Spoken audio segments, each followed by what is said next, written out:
Alam po ninyo, while growing, kapag ganitong malapit na po yung Halloween, no? Kasi excited po talaga ako while growing. At minsan, ipinagsha-shopping na kami ng daddy namin ng mga maskara dyan sa Avenida, marami. Nakakabili siya dyan sa Uniwide, gano'n, yung mga maskara pang Halloween, mga bata pa kami noon. Tapos, meron akong costume dati, I believe, parang zombie ang dating. And then, parang ang pinoportray, takas sa hukay. Alam niyo ba yon? Takas daw ako sa hukay. Oh, remembering those, ayaw ko sabing nonsense years. Nag-enjoy naman ako sa kid. Kami, mga pinsan ko, kanya-kanya. Tapos yung isang cousin ko naman, ginulugulo yung buhok niya. Tapos inikot-ikot niya. Yung parang Linda Blair, iniikot-ikot niya yung ulo niya. Di ba? May pelikula rin si Julie Vega nun, yung parang, anong tawag dito? Yung Loving Lear's Helen niya, di ba? Yung parang inikot-ikot din yata yung ulo niya, gumagawa ng gano'n. Pero yung sa pinsan ko iba, parang may dialogue siya eh. Nakalimutan ko yung dalang niya, pero ang pangalan niya Baeg. Ako si Baeg. Kanya kasi nakapanood daw siya ng gano'n.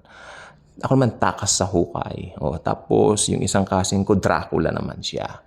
Okay naman po, masaya naman po. Baling family gathering din tuwing dumarating hindi pa kami ganun kalalim sa Bible that time because kami mga elementary days pa lang namin siya. So, hindi pa kami naiimbitahan sa mga Bible study. So, sumasama kami sa mga Baptist.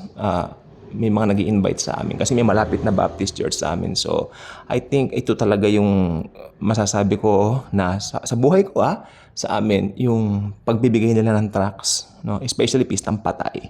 Yun ang nakamulat sa amin na hindi si Jesus lang talaga yung ano natin. Ngayon, ang tanong naman kasi, masama raw ba magdiwang ng Halloween? Bilang Kristiyano, nasa Panginoon, sa akin ang sagot ko, bahala po kayo kung anong conviction po ninyo. Kasi para sa akin, na pag naaalala ko yun, nagpapasalamat ako sa Lord kasi yung mga times na yun, masaya kami.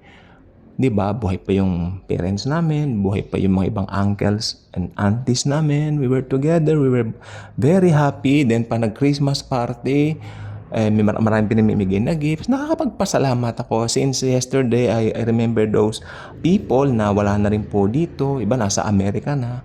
Nakakapagpasalamat ako. Hindi ko po tinitignan ng pangit ang mga bagay ngayon.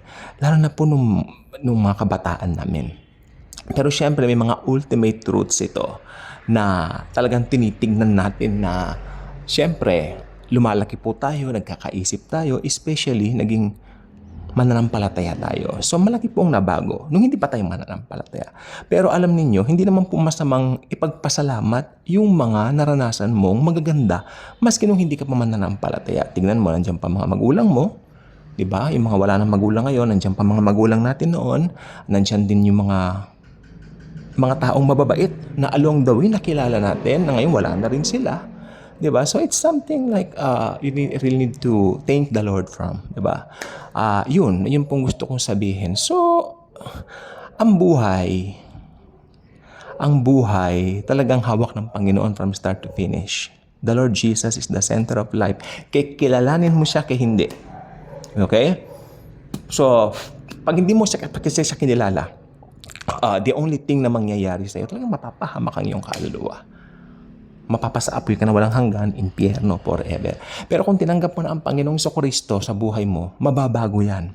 Dahil ang destination mo from hell, papunta ka na ng langit. Nakatala na ang pangalan mo sa aklat ng buhay. So ngayon, malapit na naman ang Pistang Patay. Okay, pumasok na po sa isip ko yung takas sa hukay costume na yan.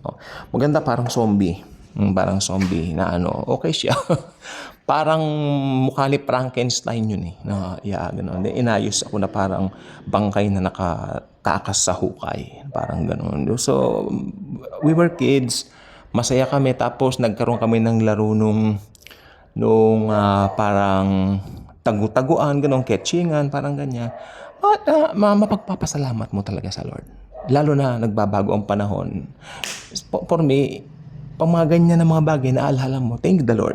Thank the Lord. At hindi pa siya tapos sa'yo, marami pa siyang gagawin sa buhay mo because Jesus is so good. Okay? So, masama ba magtiwan ng Halloween? I don't think so. Pero, conviction mo na yon. Nasa sa'yo na yon. Bye-bye.